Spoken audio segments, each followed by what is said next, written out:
Salut à tous, bienvenue dans cette nouvelle chaîne, la Taverne des Jeux, que je présente avec mon fils Esteban et moi Vincent. L'objectif de cette chaîne, c'est simplement de vous présenter des jeux de société. C'est ce qui nous fait plaisir à nous. L'objectif, c'est vous montrer un peu comment ça marche, le matériel, et puis vous présenter le jeu éventuellement pour savoir si ça peut vous plaire. Et si on y arrive, on sera très content. Le premier jeu du jour, Shards of Infinity, un jeu de deck building. Donc en fait, pour ceux qui connaissent le deck building, en fait c'est un jeu de cartes où en fait on améliore notre jeu au fur et à mesure du jeu et on voit l'évolution de notre deck de sorte à vaincre généralement l'adversaire, ce qui est le cas de ce jeu.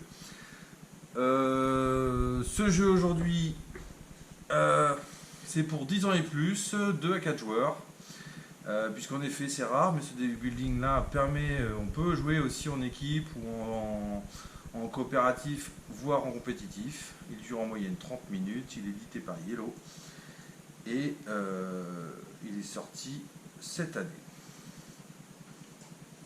Coucou. Le matériel, donc déjà je vais vous présenter le jeu un peu plus près. Hop, voici donc en fait voilà le matériel. On va l'ouvrir devant vous. Donc un livret de règles. Un livret de règles qui est très bien fait à mon goût. Il fait une dizaine de pages. La particularité du jeu, c'est que ce jeu, donc en fait on incarne chacun un héros complètement symétrique. Pour le coup, ils n'ont pas de pouvoir individuel. Donc prends-en un, Esteban, si tu veux. Voilà, moi j'en prends un au hasard, tout à fait. Alors, le principe du jeu, donc on part avec une main, tout le monde avec la même main, de 10 cartes. À chaque tour, on va tirer 5 cartes, les jouer. On va avoir une défausse, et puis en fait, on va avoir une main qui va évoluer au fur et à mesure du jeu. La main de base, donc je vais vous la présenter. Donc, on a une carte d'attaque avec, en fonction du mana qu'on va engranger au fur et à mesure du jeu, augmenter son pouvoir. On va avoir l'équivalent mais en cristaux, le cristaux étant la monnaie du jeu. Une carte d'attaque typique, donc on va pouvoir attaquer l'adversaire de 1. Et puis cette carte de cristaux qui nous permettra d'acheter sur la rivière que l'on voit tout le long au milieu de la table, de 6 cartes. Qui va nous permettre du coup d'acheter des nouveaux pouvoirs. Ces pouvoirs du coup nous permettront soit d'augmenter notre capacité d'achat en augmentant nos cristaux. Donc pour acheter les cartes de la rivière, en fait on voit son coût en cristaux en haut à droite de chacune des cartes. Ces effets sont en bas de la carte. Et puis, du coup, ces effets peuvent être de plusieurs types. Soit de se guérir, puisqu'on part en fait au début du jeu avec 50 points de vie et 0 points de mana. Avec des cartes vertes, nous pourrons augmenter notre niveau de vie. Avec des cartes de ce type-là, par exemple, nous pourrons augmenter notre puissance en mana, en modifiant du coup sa valeur avec une petite molette sur chacun des cartons des joueurs qui est plutôt bien fait sur le côté. Nous avons aussi des cartes qui pourront en fait augmenter notre attaque, et enfin nous avons des cartes champions. Les cartes champions sont spécifiques, c'est-à-dire qu'en fait plutôt que de repartir de notre défausse, elles vont rester devant nous et créer en fait qui vont en fait avoir des effets permanents. Et puis que l'adversaire pourra détruire s'il le souhaite avant de pouvoir nous attaquer. Une particularité du jeu sont les cartes au contour rouge. On les joue immédiatement, on applique les effets de la carte et on les détruit. Ou on la défausse et elle reviendra dans notre main.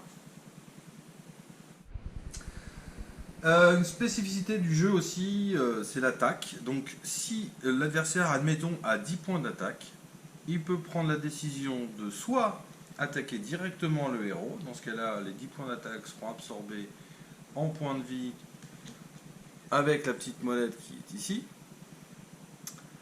à hauteur de 10 points. Et il peut aussi prendre le choix d'attaquer un champion qui serait devant moi. Donc ce que j'expliquais tout à l'heure, c'est qu'un champion, c'est un effet permanent, donc la carte reste devant nous.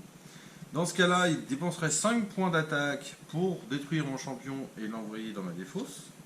Ma défausse, ça veut dire que je le reverrai dans ma main.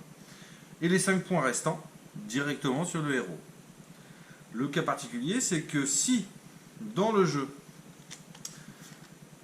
j'ai une carte avec un bouclier, là, ici, en l'occurrence, de valeur 8, je peux encaisser, donc, les 5 points d'attaque restants avec cette carte. Et du coup, mon héros n'aura pas de points d'égal. Alors, un point fort du jeu, les points de maîtrise. C'est en bas à droite de votre héros. Vous aurez des points de maîtrise. Par exemple, sur cette carte, au bout de 10 points de maîtrise, ça vous donne un pouvoir supplémentaire. Et surtout, sur une carte du début, au bout de 30 points de maîtrise, vous aurez un dégât infini. Du coup, vous avez gagné la partie. Donc enfin, qu'est-ce qu'on a pensé du jeu? Eh bien écoutez, c'est un deck building pur et dur. Un deck building qui est un peu plus complexe que ce que pourrait être un deck building phare comme Star Realms. Un peu plus complexe, mais du coup qui apporte des mécaniques un peu plus du coup intéressantes. Mais tout en restant assez simple et accessible de tous. L'aspect point de maîtrise est vraiment intéressant justement, et du coup c'est une course un petit peu, ça crée un peu un minuteur en fait ces aspects point de maîtrise. Et du coup je le conseillerais moi à tous ceux qui aiment les deck building, et puis pour ceux qui aiment du coup des jeux assez rapides à jouer, c'est vraiment un jeu qui prête totalement, et c'est pour cela que moi du coup franchement en ce moment on y joue pas mal. Donc du coup, ouais, jeu sympa et accessible à tous, notamment à des jeunes joueurs, 10 ans et plus sur la boîte. D'ailleurs, Esteban, qui est en face de moi, a 10 ans. Esteban, qu'est-ce que tu en penses? Je trouve qu'il est super. Franchement, il n'est pas super compliqué. Et on a joué beaucoup de parties et on a beaucoup aimé. Donc voilà, bah écoutez, merci à tous de nous avoir suivis pour cette petite vidéo sur Shards of Infinity. Petit jeu de deck building accessible à tous à partir de 10 ans, 30 minutes de jeu sur l'édition Yellow. 2 à 4 joueurs. 2 à 4 joueurs, tout à fait. D'ailleurs, la version 4 joueurs est un peu étrange par rapport aux autres jeux de deck building, ce qui apporte une variante sympa. Franchement, je le conseillerais. S'il y a un deck en ce moment de building, un deck building accessible en ce moment et qui renouvelle un petit peu le jeu, et ben je le conseillerais à tous. Voilà ce que j'ai à dire sur le jeu. T'as un autre truc à rajouter, Stéphane? Non. Bah écoute, merci à tous de nous avoir suivis. À bientôt pour une prochaine vidéo et bonne journée à tous. Salut, salut! Ciao!